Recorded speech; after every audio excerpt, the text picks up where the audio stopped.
Big Sills. You know, I'm going to make one proclamation to everybody here today. Okay? Just one. Don't ever predict what I'll say because you have no idea. You have no idea.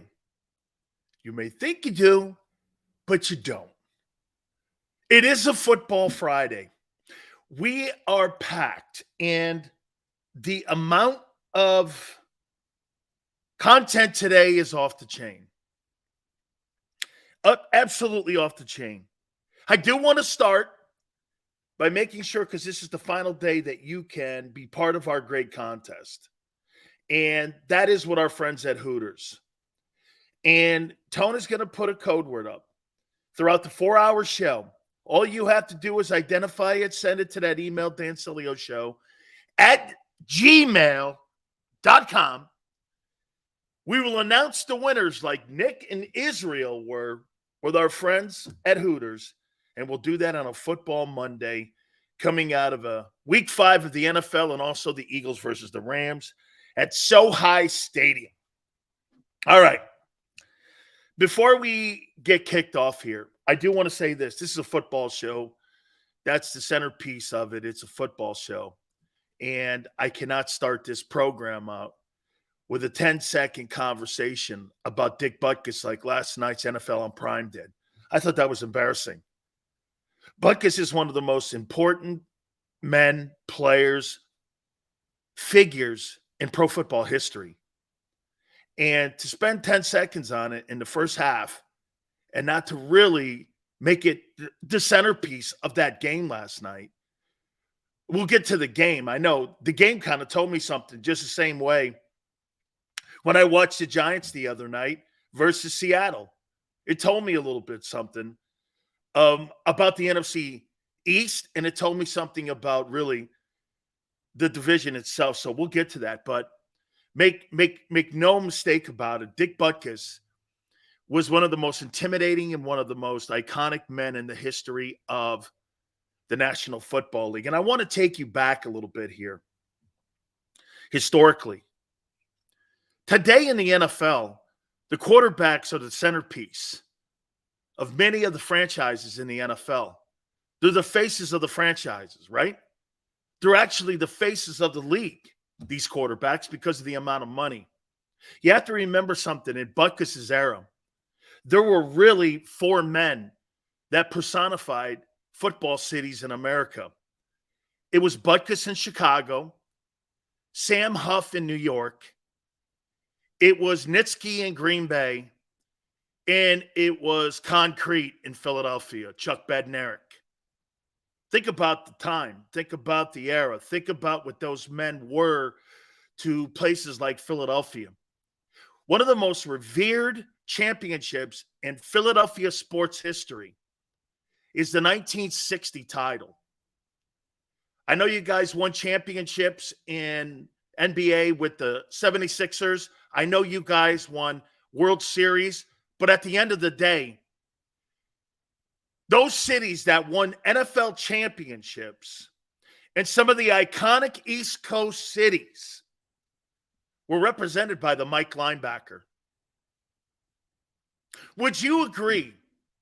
Who's the most famous Philadelphia Eagle?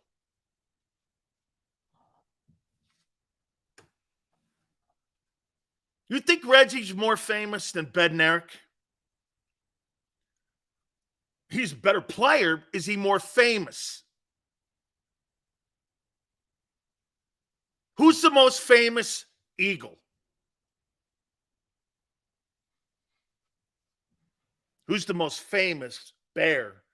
Sweetness? Sayers? Butkus was born in Chicago. The man, in my opinion, for me, and again, you're right, LJ, for me, growing up with Robustelli, every time I got Chuck Bednarik on my show back in the days in Tampa, it was just wonderful to listen to him talk.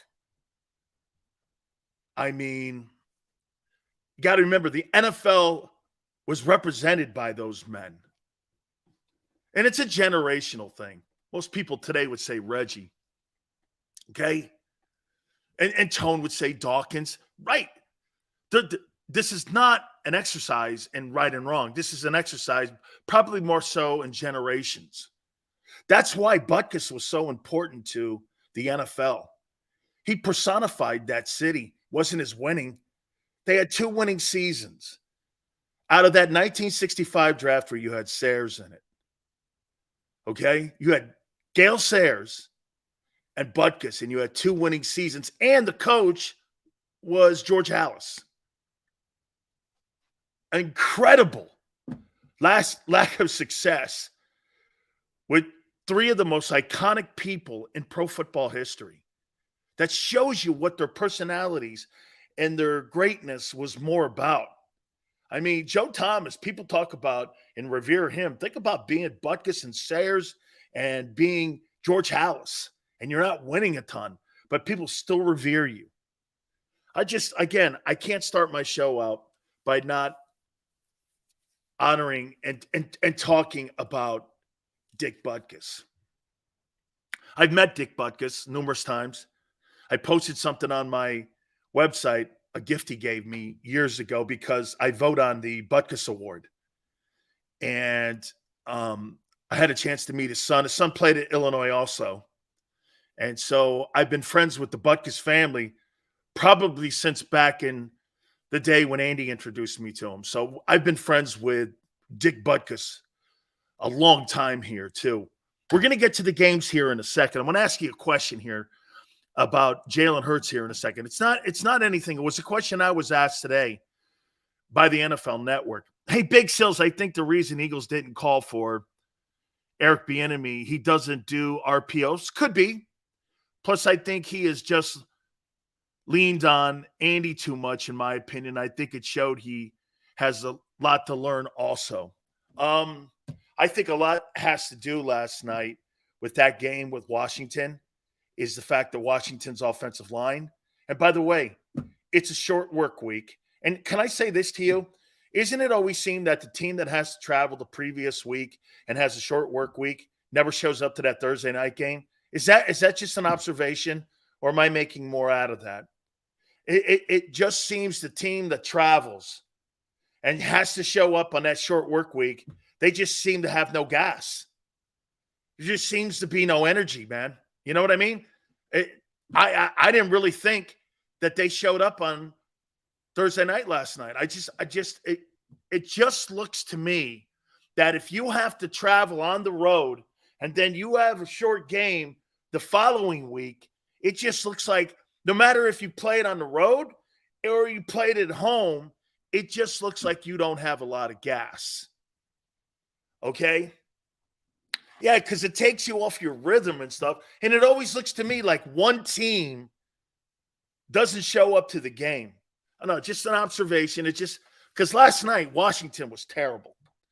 And you know what? I don't really take anything out of the fact, like, I'm not going to do this to you here. Well, hey, you see how Dallas took apart New England and, you guys kind of limped around with New. Not really am I going to do that. Now, on social media, I may jab you a bit, but really, quite frankly, you never know what every week brings. You don't know who's hurt, who's not hurt. Hey, Christian Gonzalez played in that game in the opener, right? This last week, man, he was hurt. I mean, you can't do that in an NFL season. You just can't. And so for me to go like this, hey, look, Washington sucks. See, I mean, you were in a game. That's not how that works. I think the travel plays a factor. I think all of that kind of plays into it. And it's true. Washington didn't show up last night. So what's that mean to me? It's a 2-horse race in the NFC East. And quite frankly, New York and Washington aren't very good. But something Tone said a couple weeks ago or a couple days ago, they got sporadic talent that can beat you. Like if you don't show up, those teams can beat you. Okay? I mean, they can, but you got to put teams like that to sleep. I thought that was the best football game I've seen Justin Fields play. So my takeaway is Washington is kind of not that great yet. And the reason they're not that great is because they're O-line. Okay? So you can't sit here and go, well, man, the Eagles played them tough. They laid an egg against the worst team in the NFL. Short work week. You're not really ready to roll. You're out of gas. You got injuries at some positions. Your offensive line. Don't you think the other team, the Chicago Bears, had more of an opportunity to prepare for Washington than vice versa? I do. And quite frankly, if you're Washington, didn't you put more juice into that Philly game in preparation than you did into Chicago preparation? Probably played a factor there. Just, you can't go down that line here, man. By the way, DJ Moore, holy cow. Hey, that was unbelievable. Over 230 yards receiving. Okay. I thought he was A.J. Brown out there, man. That guy looked absolutely insane. All right. I was asked this question about Dak Prescott. And I want to add Jalen Hurts to this question for our guys. Again, this is not a rip. I'm going to ask you this. The question was to me, what has Dak Prescott proven? Obviously, in light of the 49ers-Cowboys game on Sunday. What has Dak Prescott proven? And I'm going to put the asterisk on it. What has Jalen Hurts proven? Now, first, let me go here with Dak, and I want to give you an example of what I said about Dak. Okay? I said it's 8 years. It's 8 years. He's proven to me, inside of big games, he can't play consistently for 60 minutes and play championship football for 60 minutes. That was my takeaway on Dak Prescott, right? In gigantic games. Now, does he win last 2 years? They've won a boatload of football games. But they have not won significant football games, and I don't really think he's played exceptional. Like, does anybody come away from that 49er game, that divisional game, or not divisional game, that wild card game last year and go like this? Dak was out of his mind in that game and he played exceptional? Or even in the Brady game, do you come away going, man, he was just unbelievable? You know what I mean? I mean, it just doesn't seem in those games. Okay? It just doesn't seem in those games like he could play 60 minutes of ball. There's always somewhere in there where he has a dip and makes a critical mistake. It really is Cousins-like in a way. Okay? So that's the example I gave. Give me the example on what you think Jalen Hurts has proven with his play. I'm not talking about records. I'm talking about his play. What's he proven?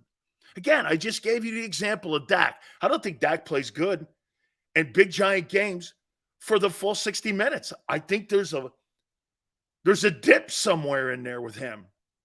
Focus, staying in the game. 8 years, that's my takeaway of him. Okay? What has Jalen proven to you so far? Now, look, too, also, it's a little bit more of a sample size when it comes to Dak than it is with Hurts. Because Hurts could still redefine himself. You know, what is he going into? His third year starting? That's really young in this process still. Hurts is passing the ball better than last couple seasons. And he's just a leader, okay? What has he proven so far? That he's a really great leader? I don't think Dak's a horrible leader. That Hurts can overcome bad coaching. That's a great takeaway. That's a great – hey, how about this, Timmy? Hey, Timothy, how about this one? That Hurts can overcome inconsistent coaching, and inconsistent coaching could be because he's had so many different coordinators. That's totally – Jalen doesn't get bothered by big moments. No moment is too big for him. I would agree. And he does get rattled when he And he does get rattled when he does make mistakes. He doesn't, you mean, get rattled when he makes mistakes. That's correct. I think Jalen has proven that he is never out of a game. And you have to play 60 minutes of football to beat him. I would say that, you see this thing here that Tone just said? I would think this is the greatest compliment any football player can ever have. Not whether or not you throw for a ton of yards, but when someone says this, I don't play 45 minutes of football. I don't play 15 minutes of football. I play 60 minutes of football. And you may beat me, but we're going to go 60. That's the greatest comment you can have on somebody. Because you know why? You'll beat 99.9% of the talent you play against, even the better talented people. How many times you've seen people with tremendous talent and you beat them? Shit, man, it's on display every Sunday. Nobody would ever, and I've said this to you, nobody would ever come to the rescue of Tom Brady calling him an exceptional athlete when you compare him to somebody like Aaron Rodgers. But he beats him. You don't have to be the most skilled or the most talented athlete in the NFL when you're the quarterback in this league to beat another quarterback. Peyton Manning couldn't jump over a stack of dimes. And he's one of the greatest quarterbacks in the history of the sport. Okay? I like that. Relentless pursuit. Jalen's proven he hasn't cost you games. Yeah, because you're right. If he's not there, you don't win games. It's a fact. Yeah, absolutely. I just was interested because my takeaway with Dak was he's proven to me, man, it's 8 years, dude. Every time I get him in a big game, like, watch this. Are you confident in Dak Prescott going into that 49er game? We're going to get to our takeaways and such, what we're going to see in this Eagle game versus the Rams here in a second. But, I mean, do you feel confident in Dak on Sunday? Do you feel like you could put the game on his shoulders and he'll win against San Francisco on Sunday? Right? How come I go like this? Man, I got to put the game on Dak. What? Hey, Sills, I'm going to put the game on Jalen to beat the Niners. All right. This is where you guys get me. Dan, I'm going to put the game on Jalen's shoulders against the Niners. Okay. Dan, I'm going to put the game on Dak's shoulders against the Niners. Whew. I don't know, man. Can we spread it around? Yeah. And by the way, they're not playing awful on offense. They're just not. Okay? I mean, the real is saying that Dak is a flop just like Tony Romo. I don't think you can be any more right about the comparison between Tony Romo and Dak Prescott. And I've asked it before, has he been an upgrade? Maybe a tick?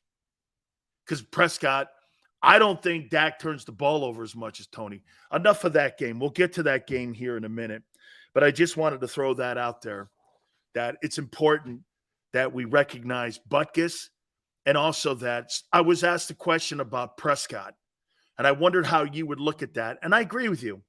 You're never out of a football game with Jalen Hurts. That is something that is continuing to trend that way. I thought he hurt you his first year starting. Okay? I thought he was the caboose. But after what we saw last year and into this year, you're winning because of him. He is a calming force, okay, in your huddle, especially with the inconsistency that you have right now with your coaching staff. Speaking of that, before we get to the preview and how I see this game playing out, I wanted to take a look at the coaches. Okay? I wanted to look at the coaches, head coaches. McVay versus Sirianni, Rams. Hey, you want to see something here that just shows you what's wrong with coaching? It's totally on the Rams side. How about this nepotism hire? Mike LaFleur is the offensive coordinator for the Rams. Yes, that's Matt's brother. That's a nepotism hire. And you know why you can make a nepotism hire at OC?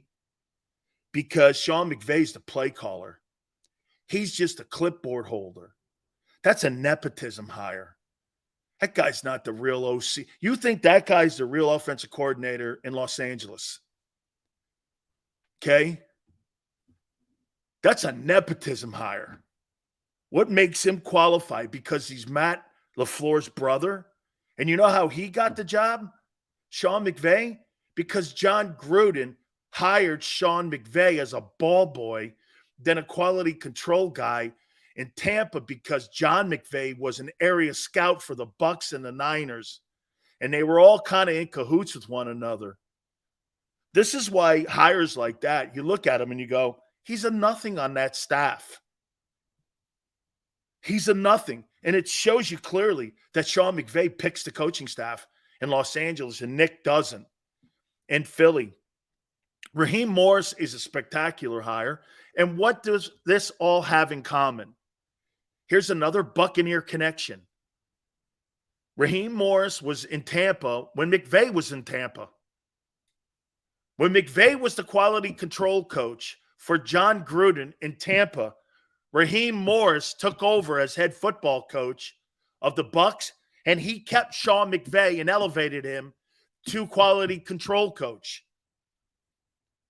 Okay? Chase Blackburn is a really good special teams coach. Brian Johnson, Sean Desai is not the coach that Raheem Morris is. And Michael Clay's group has played better. They've had a nice start to the season. You know, that I didn't think they were great in the New England game, but I think they also, in my opinion, I think they got better there, okay? You see, there's a lot of, like, tentacles in that Rams staff, but it all goes back to McVay. McVay has complete control of that coaching staff and who he wants in there, or he wouldn't have came back. And you could see the difference. Every single coach on the Philly side was hired by Howie. Every single coach that's in Los Angeles was hired by Sean McVay because of the connections that he had in Tampa. All of those, Chase Claiborne, Raheem Morris, the brother, all of them had connections to Sean McVay and really to the Grudens. So that's how that staff was constructed. Just tells you a little bit that there's more control with the head coach in Los Angeles, a lot more than there is in Philadelphia. It's more organizationally with the Eagles. It's a different culture altogether. It's a completely different culture. Now, both are winning. Do I think the Rams should be further along? Let's get to the preview now and how I see this game playing out, okay? No, Josh, I'm not blaming anybody. I'm just pointing out that it's a completely different approach to win ball games. My problem always is I'd rather be on the Sean McVay side, even with the nepotism hire, because my coach has more say, which means he has more power in the locker room with the players. Hey, just because the Eagle guys like Sirianni doesn't mean he can tell them what to do. That all comes down from Howie in the front office. It's just a different approach. That's all. It's just a different way of doing it. But I think, hey, here's an example. The Eagles win with that, and the Chargers don't, because they have the same structure in Los Angeles with the Chargers. Same structure, but they don't win. Okay? They don't win. So what does that mean? You got to have good people. So, again, it's just how the organization's going into this game. I want you to know where one's coming from and where the other is coming from, and how the Los Angeles Rams, again, all the personnel by Les Snead and Kevin Demoff and all the trades and everything, Sean's involved in all of that too. He's kind of like a junior Belichick. And Andy Reid and Pete Carroll. So he's got say in all that, but he kind of leaves that to them. Because you know why? He leaves that to them, which means they leave him alone when it comes to coaching games. He was the guy that got rid of Jared Goff. It wasn't Les Snead or Kevin Demoff. Why would they get rid of him? Howie would never get rid of a guy who won an NFC championship and wasn't playing poorly. Goff was not playing worse than what Wentz was. He wasn't. He was just a little more inconsistent, okay? But they weren't patient enough with that. Okay, let's move on here. Let's go to the game.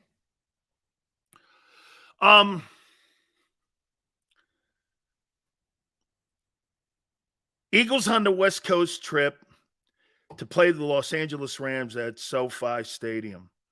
Eagles are 4-0, Rams are 2-2. It's depending where you look, 4 points, 4.5-point favorites. Eagles right now are scoring 29.5, which is fifth in points, 392 total yards. They're 12th in passing, 226.8, 165.3. They're second in National Football League in rushing. And on third downs, here's an important statistic and trend that they're ninth in first and third downs. It's important, especially in a game like this. And the reason I point these numbers out to you, because this is what the team has been trending to the first month of the season. These are telling you kind of who they are. They're scoring points. They're putting points on the board. I would say this to you. How do you think they've been in red zone? I don't know. Underwhelming? Would that be fair? No, Sue, these aren't stats. These are trends. This is what you've done and who you are.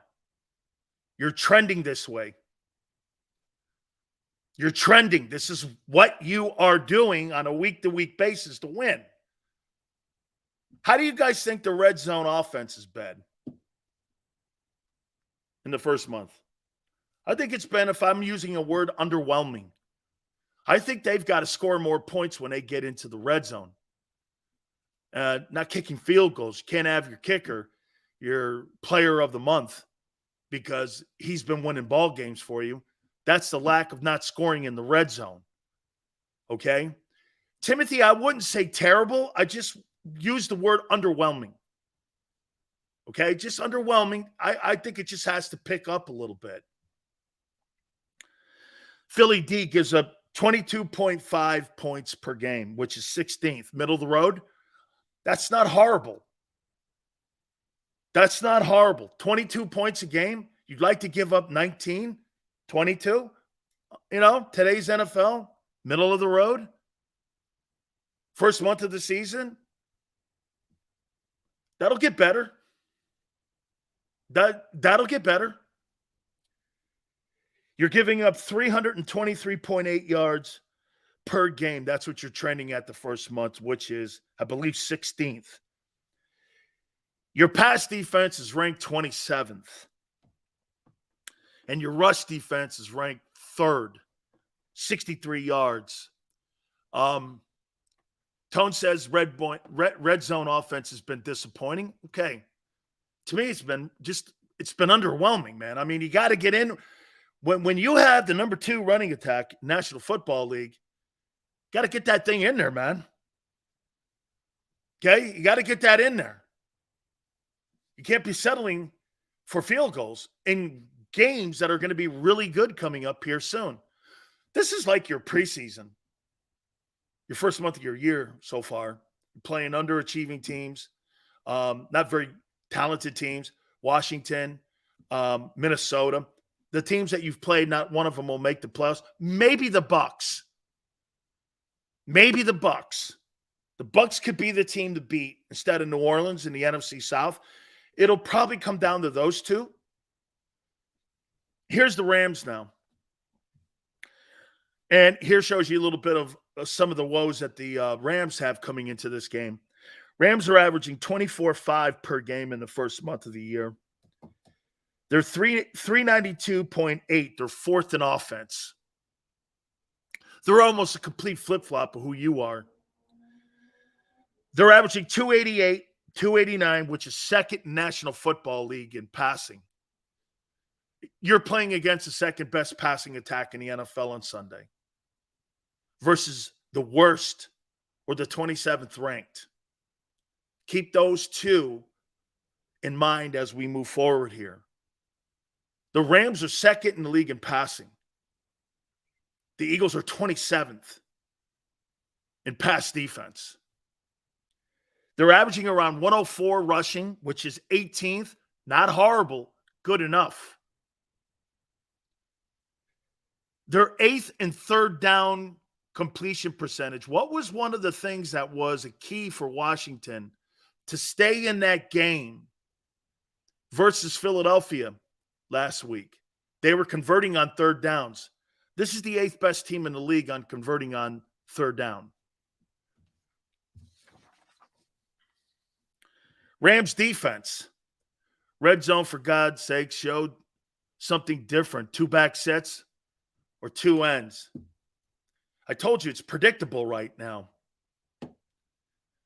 Rams defense, 21-3, giving up in points, which is around 15th. 295.8 yards per game. Not horrible. They're 9th. They're 7th in pass defense for the first month, which means they're playing well in the secondary. 14th versus the run, middle of the road. Not bad. That's why they're a top 10 defense the first month of the season. JM says the Rams played the worst offenses, and the Bucs have played great offenses? What, Washington? New England? The Bucs? Maybe Minnesota?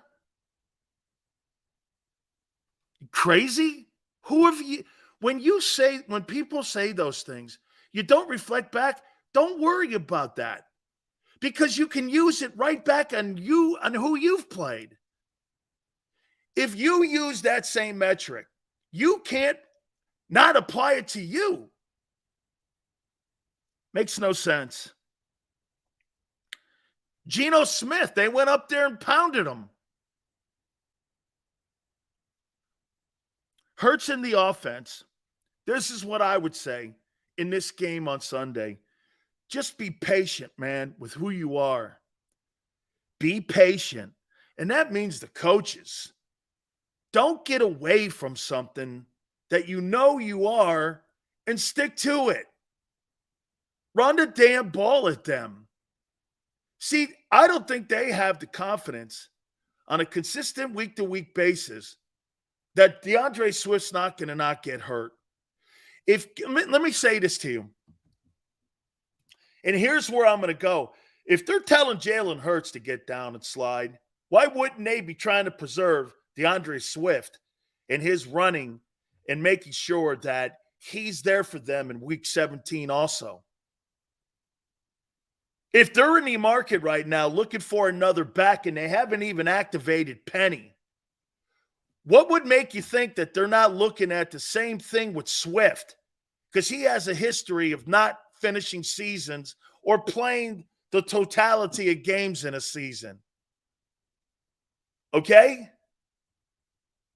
I mean, wouldn't they be telling him, or wouldn't they be trying to protect him? They tried to do it in game 1. I mean, I think look, I think the Eagles want to win as many games as they possibly can in the regular season. And I think right now they're focused on getting everybody to the second season. I don't know how focused they are right now on the regular season because they know how the NFC looks. It's really, in my opinion, if you look at the first month so far, it's a two-headed horse race in the NFC right now, with Dallas and Detroit kind of trying to get in the room. Am I wrong? It's really San Francisco and Philly. And the rest of those teams are kind of not trying to – they're trying to join the party. They're just trying to join the party. The rest of those teams, you look at those guys and you go like this. I don't know. Right? So I think the Eagles may get their first complete game here if the coaching is smart. It's a 4.5-point game. My problem is this in this game, and here's the problem in this game. There's twofold: the coaching and decision-making and how you're going to have a game plan. Okay? You have the second best offense in the NFL going against one of the worst pass defenses. Does that concern you? And if you say no because we'll pressure the quarterback and he's kind of banged up. Okay, so your D-line has to win the game. Second, or let's see.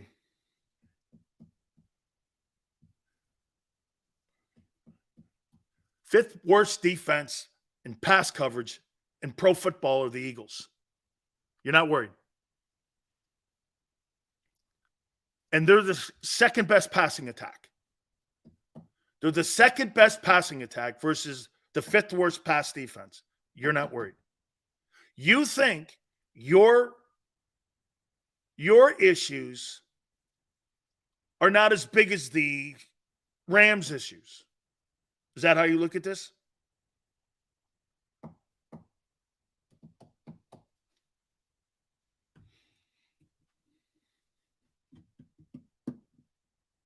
Stafford takes chances out there throwing balls that will be INT because he has to, because they're not super running the ball. He makes higher percentage turnover plays because he throws the ball 3 times more than Hurts. Hurts doesn't have to throw the ball 3 times more. Well, he might now because the organization's telling him not to run more. There's no question the organization stops the Eagles from putting teams away right now because they're more concerned about his health than finishing teams off. That's a fact. That's a complete fact. They're more concerned with that. I'm not sure it's wrong because there's so – you see, the Eagles have elite talent going into this game. Okay? Elite talent going into this game. But because of decision-making, they'll make the game close. Fans act like they can have concerns and be confident in their team at the same time. Correct. They're the more elite team. The Rams get passing yards. The Eagles give up passing yards. It's simple math. No, because they look at a guy like Matthew Stafford who won a Super Bowl, and they think he's chopped liver. He's the best quarterback they'll play since the Super Bowl. Okay? He's the best quarterback you'll play since you've played Mahomes. I agree with the statement 1,000%. He's looked so awkward running the ball this year, like he's forcing the slides. He's totally forcing the slides because they're forcing him to slide. That's why this game's close. This is a 30-26 ball game in my eyes. Eagles. You're just better. But it will be close because of the way you're playing and the way your quarterback's being coached. So, I mean, here's if you played the style you played a year ago, 38-20, Eagles, you should win this game 38-20, but you won't. You'll win it 30-26.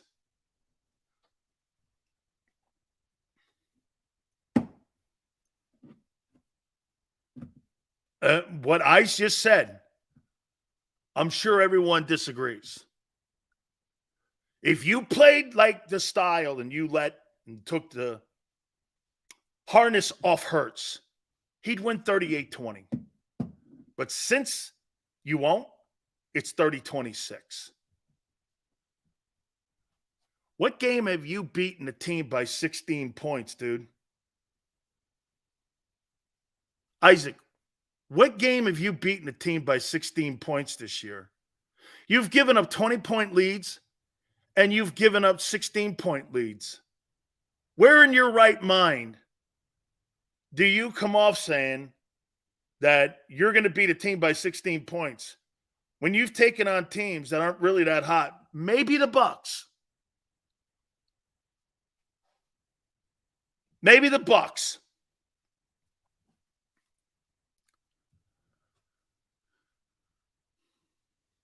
Right?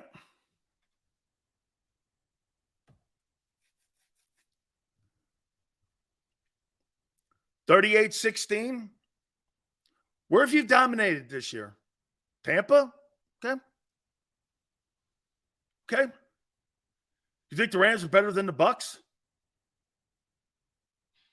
Do the Rams have more talent than the Bucs? Surely in the passing game they do, because the quarterback's better. You may have the same talented wide receivers. They're deeper, though, in Los Angeles. Los Angeles is deeper. There's a bigger star in Tampa, but you got a Super Bowl champion quarterback in Los Angeles. And you got a star offensive play caller in the head coach, like you do in Kansas City. That's why that game's close. The only reason it's close is because of coaching, the way they're going to go about this game. Here, I can already see what Desai's going to do. They're going to be so fearful of Stafford ripping your secondary apart, they're going to be blitzing. And so, to me, you're going to see a lot of quick passes to start that football game by McVay to get that thing slowed down and to make your offensive line or you make your defensive line ineffective like Washington did. You got home 5 times, but Sam Howell still had a good game. Okay? He still had a good game. He was up near 68% completion percentage. He still had a good game. He threw for 290. Okay? I mean, you're going to see a lot of the same passing routes that you saw in Washington that Bieniemy had that you're going to see with the Rams. Just maybe in different eye sets and maybe different backfield sets, especially where they are on the hash mark. Okay?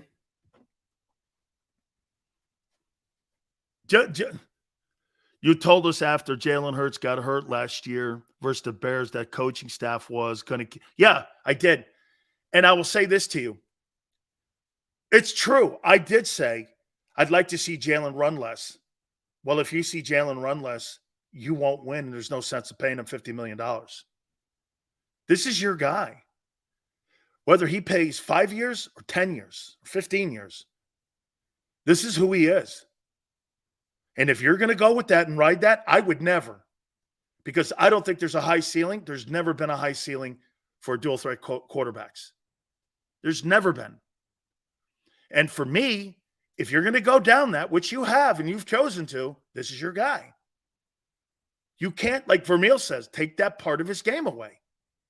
And what they're trying to do is take that part of the game away, and they're changing his game. JM goes like this. Russell Wilson evolved. Russell Wilson evolved into a non-championship quarterback. That's what he evolved in. Thank you, JM. Because early in his career, when he was running around and he was more of a dual threat early in his career, he was more effective in getting them to the Super Bowls, and he was also more effective in getting to AFC and NFC championship games. Remember, they made a switch back in the early days. I don't know if he was part of that.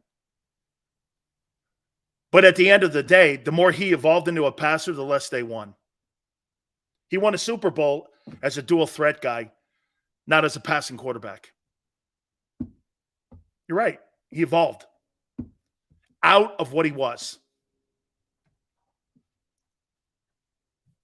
Do you think the back end of Russell Wilson's career was as good as the front end when it came to winning?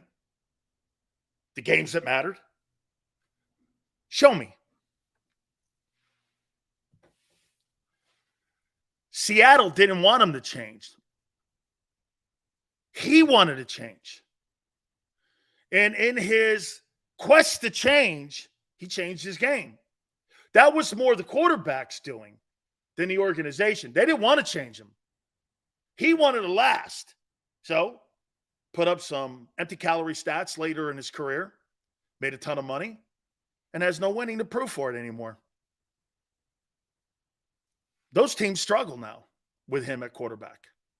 Congratulations, you evolved into a non-winning quarterback. Joey goes, Russ had the Legion of Boom. Okay, so they had Marshawn Lynch running the ball. They played lights-out defense.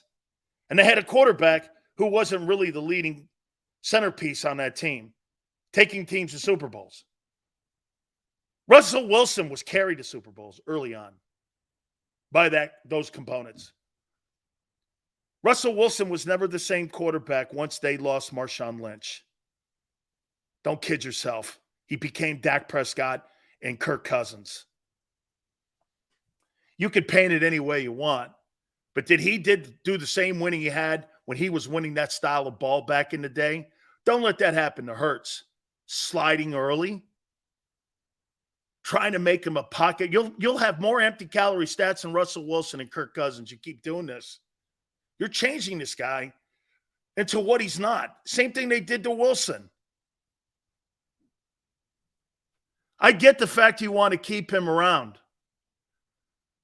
Jalen does not need to run the ball more, but what he doesn't need to do is lower his shoulder. Hey, Dirty, I want more effective runs. Absolutely. So how many people think DeAndre Swift is helping Hurts' game right now? Do you think he's hurting or helping his game? His personal game. Do you think DeAndre Swift is helping or hurting Jalen Hurts' personal game? Not the team. Not the team. But do you think he's hurting? Do you think he's You think he's helping? He looks less effective to me since Swift has been added. Teams don't fear the Eagle passing game. They fear the big pass play. But they fear the run attack.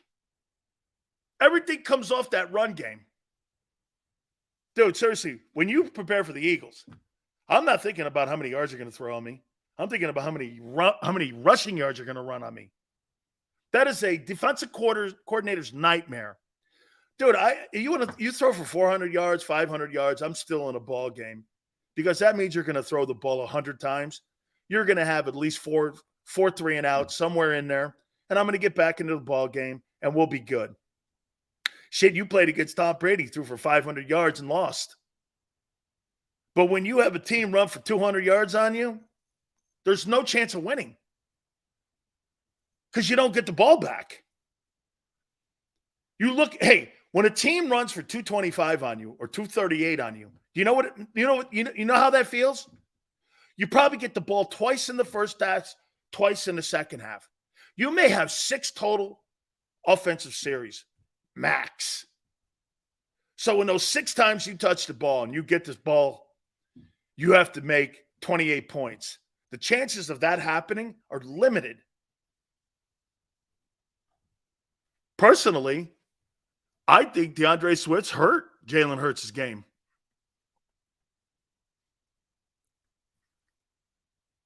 He's been great. But why does Jalen look timid running the ball? How about this one? Do you think he looks timid running the ball? Timid's not a good name because he's not a timid player. Apprehensive. You think he's apprehensive running the ball? Because I wouldn't use the word timid on him. Okay, because he's not a timid player. I wouldn't use the word timid on him in anything in his life, actually. You call it smart, so he's thinking about what they're saying, and that's why it looks. Apprehension. Okay, let's use that word. How about this? I think he's apprehensive. I think your play caller's timid. Fear of getting hurt in an NFL game? Jesus, dude. How many games have you ever really put a game plan together for? The next man up, let's go, man. That Eagle team, the Eagles are such an elite roster. Thank God. Hey, let's put it here. Dan, do you think that football team by the end of the year will have enough elite roster pieces to it to win a Super Bowl? Yes. Do you think the organization going into the playoffs will have another opportunity to get to a Super Bowl? Is that counting coaching? Yes. No. Now, can they evolve? Are these games helping your coordinators? Probably. Probably helping them. Look at Scott. Johnson beat Belichick. And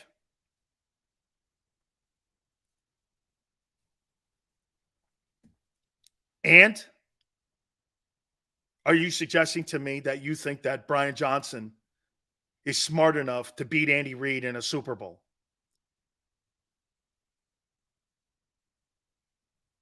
Really? Or a Jim Schwartz? Really?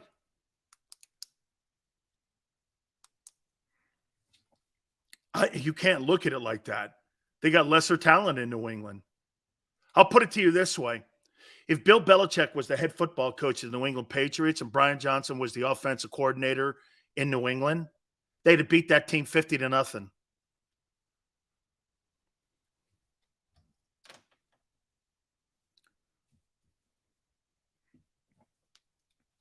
As a matter of fact, from now on, we're going to make a new rule here. I'm not answering dumbasses and stupid analogies. So, we're going to do this here. 30-26. That'll be my takeaway. It's Howie because they don't want another Wentz debacle with him becoming injury prone, so they aren't willing to sacrifice everything for health. Well, Ace, if they're going to not sacrifice everything, you won't win anything. You've got to sacrifice everything to win. You sacrificed everything to win the 17th Super Bowl. I don't get why they're so apprehensive now, knowing full well they went through 17 and won a Super Bowl with that direct opposite mentality. In 17, Wentz was out in you know what's crazy about this moment too? Is this the first time the Eagles are out in Los Angeles since Wentz was injured? Tone, is this the first time playing the Rams since Wentz's injury?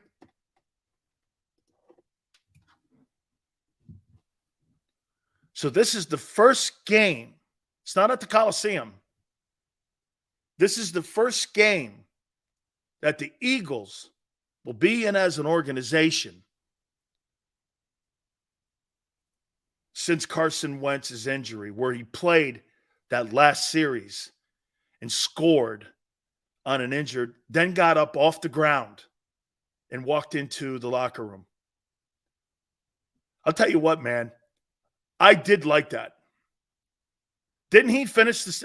Tone, didn't he finish the drive and the series, get up, and then walk into the tunnel, and that was it for him the rest of the year?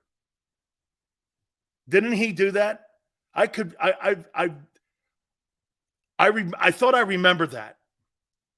He ended his pretty much the way he played ball that MVP year. That MVP season, he got up after being injured, scores, I think it was a touchdown or something. Did he run it in? Got up, walked off the field, and into the Coliseum tunnel. And that was it. Really, his greatest moment. Okay?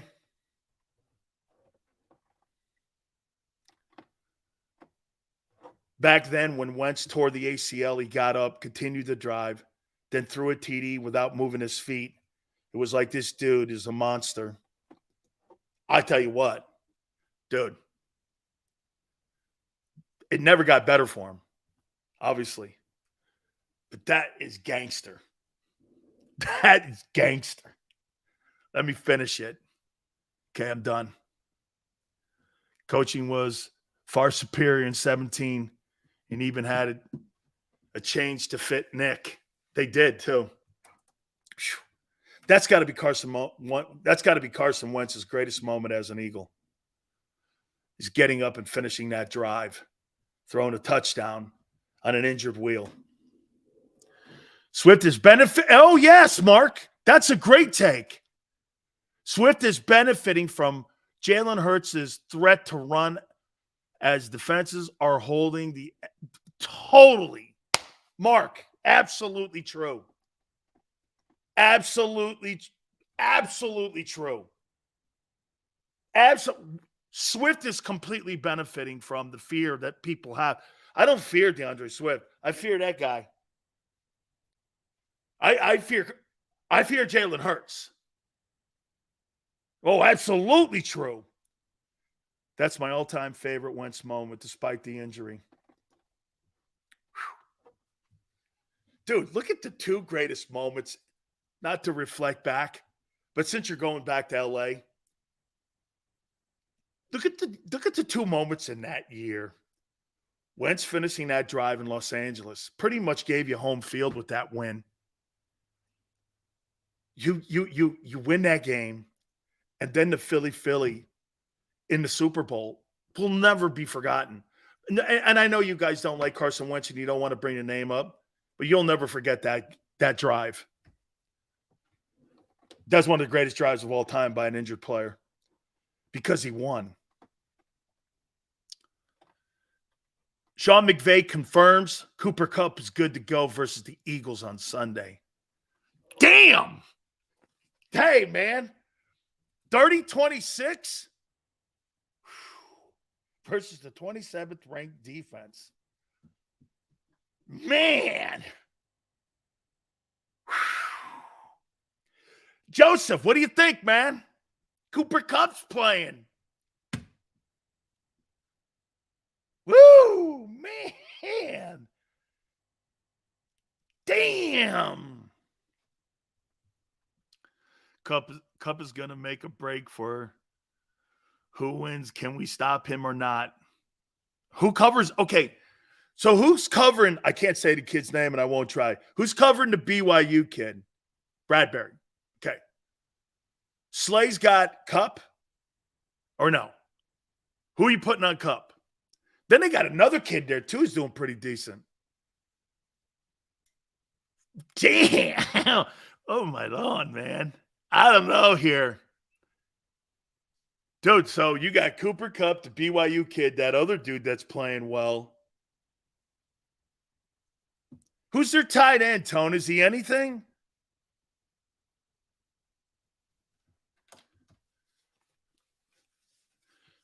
Is the tight end anything? Do they have a tight end in Los Angeles? Shit, I don't know. Stafford got destroyed by the 14th pass defense. Stafford ate up Seattle. Hey, Mac Jones ate up the Eagle defense. So did Kirk Cousins. So did Sam Howell. Oh, you got that Higbee kid? I don't know. I don't think he's anybody. You got it. Hey, that's where it is. Right there, Tony. Tony, that's exactly where it is. Tony, you got to get pressure. Like, to me, this has got to be a game where Hassan Reddick is unleashed. Hey, maybe you played a kid, Nolan Smith, to get. Where's Nolan Smith? SOS. Can we get some smoke signals for the kid? Does he play? How many guys? Hey, have you seen that guy play at all? Has Smith played? I'm not ripping him. Has he played? I haven't seen him really play in a ball game yet. Okay, let's see. Well, the Rams are 9th in total defense. Fletcher Cox is out. Maybe he gets more reps. Okay. Right?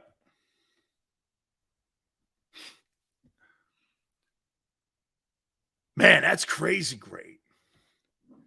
This game here. Okay, so I told you 30-26. Let's see some scores. I want to write some of these down because I do it every week.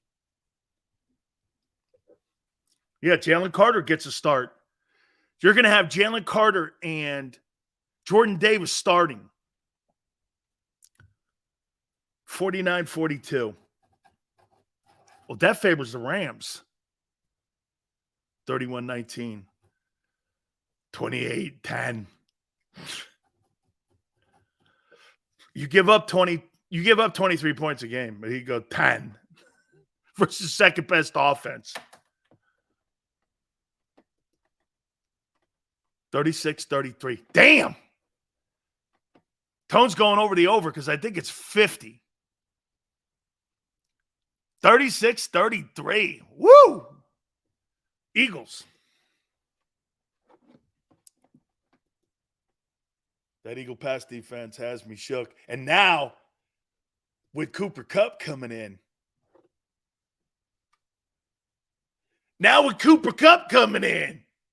How you doing? Oh, man. Oh, dear God. All right. I got another Eagle topic for you, too, at the top. My boy Tone's going to join me at 3:30. The greatness of Philly Godfather is going to join us. We're also going to do this. We're going to look at the Cowboy game versus the 49ers because it affects the Eagles.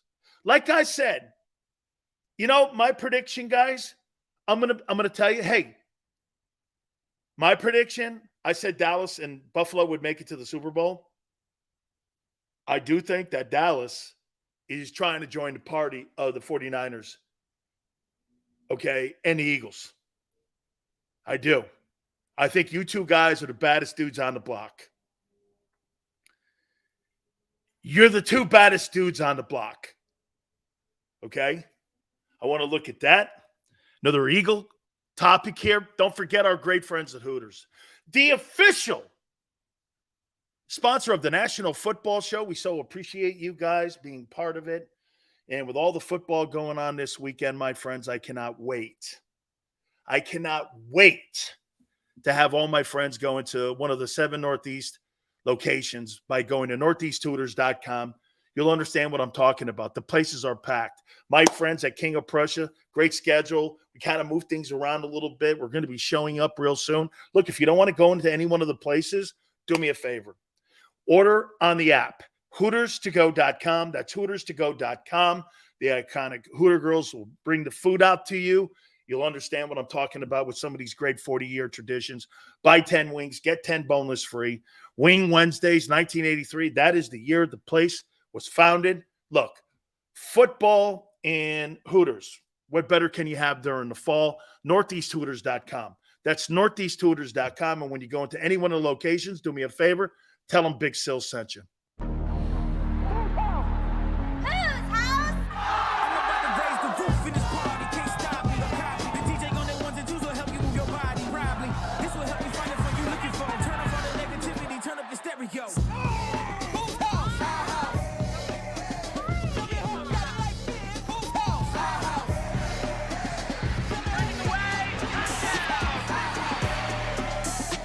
Football and Hooters, the perfect pair.